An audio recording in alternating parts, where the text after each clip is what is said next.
যে খুবই ভালো আমি বলবো না, খুবই খারাপ আমি বলবো না, এটা সন্তোষজনক।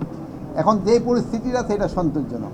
প্রশাসনের কাছে হলো ইলেকশনটা যেন ফ্রি, ফেয়ার, ক্রেডিবল এবং উৎসবমুখর হয়, এটার জন্য তাদের প্রস্তুতি গ্রহণ করা।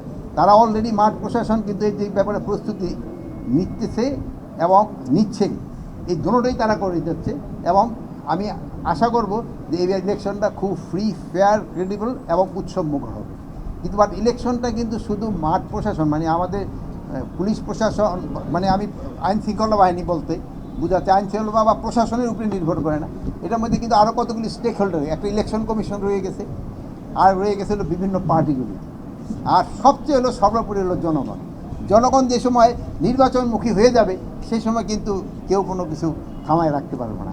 আপনারা যেসব সেদিন দেখা যাবে এই যে দেন আপনারাও কিন্তু নির্বাচনমুখী হয়ে গেছেন, আমার ওই যে কৃষি কিন্তু কোনো শুনতে চাচ্ছেন না, যেহেতু দুপুরে কিন্তু এই যেই কথা কিন্তু উনি খেয়ে আইছেন, কিন্তু উনি না করে আপনার ওই ইলেকশনের কথা জিজ্ঞেস শুরু করছেন, আপনারও নির্বাচনমুখী হয়েছে, এটা একটা কিন্তু ভালো সাইড।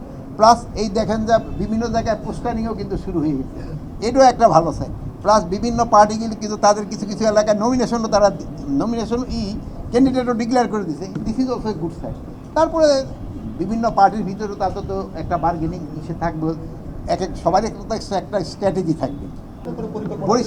আমার না, আপনাকে সবারই প্রস্তুতি আছে, আপনাকে প্রস্তুতি আছে। আপনার সাংবাদিকরাও কিন্তু এই রায়টা কী হয়েছে একের কান পাইতে থাকবেন কী রায়টা হচ্ছে। আমার বাহিনীগুলো কিন্তু সবাই ওইরকমভাবে প্রস্তুত আছে, আমরা সবাই প্রস্তুত আছি। রায়ের মাননীয় ইসেরা কী বলে ট্রাইব্যুনাল কী রায় দেয় একটা আমরা তো জানি না, বাট রায় যাই দেয় এটা কার্যকরী হবে এবং এবং জনগণ এবং যার এই যেহেতু সবাই এটা মেনে নেবে, যেহেতু তারা তো স্বাধীন। বিস্তিকার জায়গাতে অনেক তারা পুরোটা প্রস্তুত। দেখেন না আপনাকে সবাই শৃঙ্খলা নিয়ে আসতে।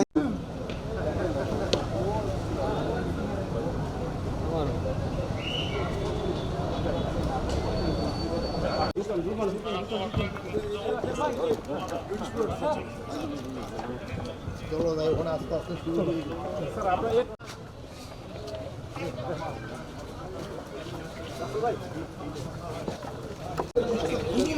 আপনার শিক্ষার্থীদের সাথে প্রায় ১৭ মতো বাস প্রোগ্রামে মালিক শ্রমিকদের সাথে আরো নিয়ে আয়, তুই নিয়ে আয়, আমি দেখতেছি।